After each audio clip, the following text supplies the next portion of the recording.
Metro రైలు నుంచి L&T out, వెళ్ళిపోతానంటే ప్రభుత్వమే తీసుకునే యోచన. అంత ధైర్యం ఉందా? అంత ఇది మెయింటైన్ చేసే అవకాశం ఉందా వీళ్ళకి? ఎందుకంటే ప్రభుత్వ రంగంలోకి ఏది రాకుండా మొత్తం ప్రైవేట్ వాళ్ళకి ఇచ్చే ప్రయత్నమే కదా. పోయిన గవర్నమెంట్లో అయితే ఔటర్ రింగ్ రోడ్డు మొత్తం 7,000 కోట్లకి తెగనమ్మేసారు కదా. 30,000 కోట్లు వచ్చే దగ్గర అట్లీస్ట్ 25,000 కోట్లన్నా రావాల్సి ఉండే. ఇప్పుడు ఎల్ఎన్టీ అనేది private company, metro private own కింద ఉన్నది.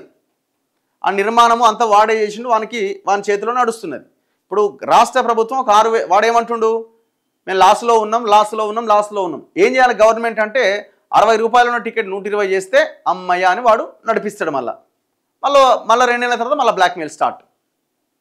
మెట్రో మీరు చూడండి, అసలు ఆ మెట్రో ట్రైన్ లేనాడన్న ఖాళీ కనిపిస్తున్నాయా? ఇప్పుడు మీరు ఆ మెట్రో స్టార్ట్ చేసింది, ఆ నిర్వహణ ఏంది అన్నది మీరు ఒక ప్రణాళికబద్ధంగానే ముందుకెళ్తారు కదా. ఇప్పుడు ఎవరు ఎక్కలేదనుకో నష్టాలు వస్తాయి. ఎక్కుతున్నారా లేదా? కావలసినంత రష్ ఉన్నది. గోడల మీద బోర్డులే, ట్రైన్ల బయట పైన బోర్డులే, లోపల బోర్డులే, మొత్తం అడ్వర్టైజ్మెంట్లే.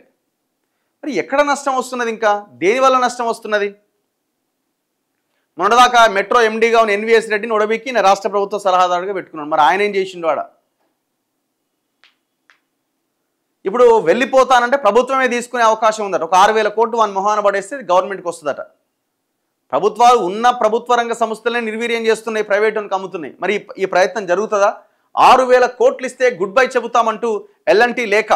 మెట్రో 2వ దశకు ఎల్ఎన్టీ సహకారం లేకపోవడంపై సర్కార్ అసంతృప్తి. మొదటి దశ ఆస్తుల నిర్వహణ విషయంలో కూడా అభ్యంతరాలు. మెట్రో రైల్ ప్రాజెక్టు నుంచి వైదొలుగుతాం, 6,000 కోట్లు ఇస్తే వెళ్ళిపోతాం అని ఇటీవల ఎల్ఎన్టీ సంస్థ రాసిన లేఖపై ప్రభుత్వం లోతుగా ఆలోచిస్తోంది. పదే అదే పాట పాడితే వెళ్ళిపోతాను అని అంటే సరే అనడానికి సిద్ధమైనట్టుగా విశ్వసనీయ సమాచారం. మెట్రో 2వ దశ ప్రాజెక్టును ఎలాగూ ప్రభుత్వమే నిర్వహించాలని నిర్ణయించింది. తాజా పరిణామాల నేపథ్యంలో మొదటి దశ కూడా నిర్వహించేందుకు అవసరమైతే సిద్ధంగా ఉండాలి అన్న చర్చ ప్రభుత్వంలో నడుస్తోంది. తమకు అప్పులు వడ్డీల భారం ఎక్కువగా ఉందని ఎల్ఎన్టీ సంస్థ చెబుతుంటే తొలి దశలో ఆ సంస్థకిచ్చిన ఆస్తుల నిర్వహణ సమర్థంగా లేదన్న అభిప్రాయం ప్రభుత్వంలో ఉన్నది. సో దీంతో ఆ నిర్ణయం తీసుకునే అవకాశం ఉన్నదట. క్వశ్చన్ మార్కే అది.